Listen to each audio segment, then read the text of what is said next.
ಓ ಪ್ರೀತಿಯ ಕುಟುಂಬವೇ, ಕ್ರಿಸ್ತನು ನಮ್ಮೊಂದಿಗಿರಲಿ. ಆತ್ಮೀಯ ಪೋಷಕರೇ, ಆತ್ಮೀಯ ಸಹೋದರ ಸಹೋದರಿಯರೇ, ಆತ್ಮೀಯ ವೃದ್ಧ ಪೋಷಕರೇ, ಆತ್ಮೀಯ ಮಕ್ಕಳೇ ಮತ್ತು ಯುವ ಜನರೇ, ನಾನು ಅಪೊಸ್ತಲ ಜಿ. ಎಂ. ತ್ರಿಲೋರಾಜನ್. ಇಂದು ಏಪ್ರಿಲ್ ಮೊದಲ ದಿನ. ಇಂದು 2026ರ 4ನೇ ತಿಂಗಳು. ಪ್ರಾರ್ಥನೆ. ಓ ನ್ಯಾಯವಂತ ಮತ್ತು ಕರುಣಾಮಯಿ ದೇವರೇ, ಈ ಹೊಸ ತಿಂಗಳ ಆರಂಭದಲ್ಲಿ ನಾವು ನಿಮ್ಮ ಮುಂದೆ ಬರುತ್ತೇವೆ.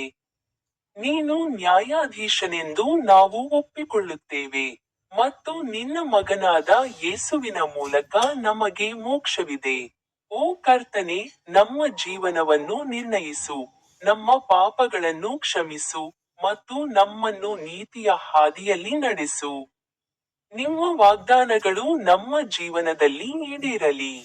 ನಿಮ್ಮ ಸೇವೆಯಲ್ಲಿ ನಾವು ನಂಬಿಗಸ್ತರಾಗಿ ಉಳಿಯಲಿ, ಮತ್ತು ನಿಮ್ಮ ಮಹಿಮೆಗಾಗಿ ಎಲ್ಲವನ್ನೂ ಮಾಡಲಿ. ಈ ತಿಂಗಳು ಪೂರ್ತಿ ನಿಮ್ಮ ಶಾಂತಿ, ರಕ್ಷಣೆ ಮತ್ತು ಆಶೀರ್ವಾದಗಳನ್ನು ನಮಗೆ ನೀಡು. ಕರ್ತನಾದ ಯೇಸು ಕ್ರಿಸ್ತನ ಹೆಸರಿನಲ್ಲಿ ನಾವು ಇದನ್ನು ಪ್ರಾರ್ಥಿಸುತ್ತೇವೆ. ಆಮೆನ್. ಮೊದಲ ಬೈಬಲ್ ವಚನದ ಕುರಿತು ಮಾತನಾಡುತ್ತಾ, ಸೇಂಟ್ ಯೋಹಾನನ ಸುವಾರ್ತೆ, ಅಧ್ಯಾಯ 12, ವಚನಗಳು 31 ಮತ್ತು 32.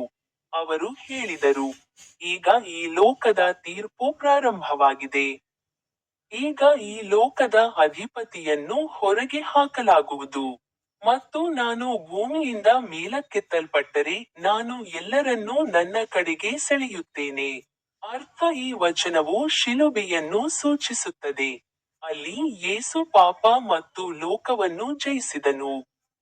ಅವನ ಎತ್ತುವುದು ಎಲ್ಲರನ್ನೂ ಮೋಕ್ಷಕ್ಕೆ ಕರೆಯುತ್ತದೆ. ಪ್ರಾರ್ಥನೆ. ಕರ್ತನಾದ ಯೇಸು, ನೀನು ಶಿಲುಬೆಯಲ್ಲಿ ನಮಗಾಗಿ ನಿನ್ನನ್ನು ತ್ಯಾಗ ಮಾಡಿದ್ದೀಯಾ. ನಮ್ಮನ್ನು ನಿನ್ನ ಕಡೆಗೆ ಸೆಳೆಯಿರಿ ಮತ್ತು ನಿಜವಾದ ಜೀವನಕ್ಕೆ ಕರೆದೊಯ್ಯಿರಿ. ಆಮೆನ್. ಎರಡನೇ ಬೈಬಲ್ ವಚನದ ಕುರಿತು ಮಾತನಾಡುತ್ತಾ, 2 ಕೊರಿಂಥ, ಅಧ್ಯಾಯ 1, ವಚನ 20. ಜ್ಞಾನಿ ಎಲ್ಲಿದ್ದಾನೆ? ಶಾಸ್ತ್ರಿ ಎಲ್ಲಿದ್ದಾನೆ? ಈ ಲೋಕದ ವಾದಕ ಎಲ್ಲಿದ್ದಾನೆ? ದೇವರು ಲೋಕದ ಜ್ಞಾನವನ್ನು ಮೂರ್ಖತನವೆಂದು ಘೋಷಿಸಿಲ್ಲವೇ? ಅರ್ಥ. ದೇವರ ಪ್ರತಿಯೊಂದು ವಾಗ್ದಾನವೂ ಯೇಸುವಿನಲ್ಲಿ ನೆರವೇರುತ್ತದೆ. ಅವನಲ್ಲಿ ನಂಬಿಕೆ ಇಡುವುದು ನಮಗೆ ಭರವಸೆ ಮತ್ತು ವಿಶ್ವಾಸವನ್ನು ನೀಡುತ್ತದೆ. ಪ್ರಾರ್ಥನೆ. ಓ ನಂಬಿಗಸ್ತ ದೇವರೇ, ನಮ್ಮ ಜೀವನದಲ್ಲಿ ನಿನ್ನ ಪ್ರತಿಯೊಂದು ವಾಗ್ದಾನವೂ ನೆರವೇರಲಿ. ನಮ್ಮ ನಂಬಿಕೆಯನ್ನು ಬಲಪಡಿಸಿ ಮತ್ತು ನಮ್ಮನ್ನು ಭರವಸೆಯಿಂದ ತುಂಬಿಸಿ. ಆಮೆನ್. ಕೊನೆಯ ಬೈಬಲ್ ವಚನವನ್ನು ಹೇಳಿರಿ. 2ನೇ ಪೂರ್ವಕಾಲ ವೃತ್ತಾಂತ, ಅಧ್ಯಾಯ 34, ವಚನ 13. ಮತ್ತು ಅವರು ಹೊರೆಗಳ ಅಧಿಕಾರಿಗಳು ಮತ್ತು ವಿವಿಧ ಸೇವೆಗಳು ಮತ್ತು ಕೆಲಸಗಳನ್ನು ನಿರ್ವಹಿಸುವವರು. ಕೆಲವು ಲೇವಿಯರು ಶಾಸ್ತ್ರಿಗಳು, ಅಧಿಕಾರಿಗಳು ಮತ್ತು ಪೋರ್ಟರ್ಗಳಾಗಿದ್ದರು. ಅರ್ಥ. ದೇವರ ಕೆಲಸದಲ್ಲಿ ಸಮರ್ಪಣೆ, ಕೌಶಲ್ಯ ಮತ್ತು ಪ್ರಾಮಾಣಿಕತೆ ಅತ್ಯಗತ್ಯ. ಪ್ರತಿಯೊಬ್ಬರ ಕೆಲಸವೂ ಮುಖ್ಯವಾಗಿದೆ. ಪ್ರಾರ್ಥನೆ. ಓ ದೇವರೇ, ನಮ್ಮ ಕೈಗಳ ಕೆಲಸವನ್ನು ಆಶೀರ್ವದಿಸಿ.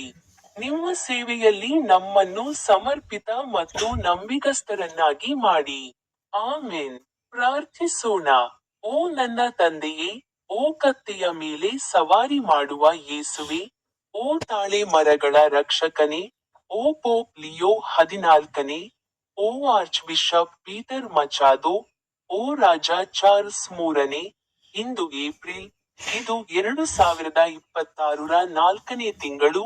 ಓ ನ್ಯಾಯವಂತ, ಕರುಣಾಮಯಿ ಮತ್ತು ಸರ್ವಶಕ್ತ ದೇವರೇ, ಈ ಹೊಸ ತಿಂಗಳ ಆರಂಭದಲ್ಲಿ ನಾವು ವಿನಮ್ರ ಹೃದಯಗಳಿಂದ ನಿಮ್ಮ ಮುಂದೆ ನಿಲ್ಲುತ್ತೇವೆ. ನೀವು ನಿಜವಾದ ನ್ಯಾಯಾಧೀಶರು ಮತ್ತು ನಿಮ್ಮ ಕರುಣೆ ಶಾಶ್ವತವಾಗಿರುತ್ತದೆ. ಓ ಸರ್ವಶಕ್ತ ತಂದೆಯೇ, ನಾವು ನಮ್ಮ ಜೀವನ, ನಮ್ಮ ಕೆಲಸ ಮತ್ತು ಈ ಇಡೀ ತಿಂಗಳು ನಿಮ್ಮ ಕೈಗಳಿಗೆ ಒಪ್ಪಿಸುತ್ತೇವೆ. ಕರ್ತನಾದ ಯೇಸು ಕ್ರಿಸ್ತನ ಹೆಸರಿನಲ್ಲಿ ನಾವು ಈ ಅಂತಿಮ ಪ್ರಾರ್ಥನೆಯನ್ನು ಅರ್ಪಿಸುತ್ತೇವೆ. ಆಮೆನ್.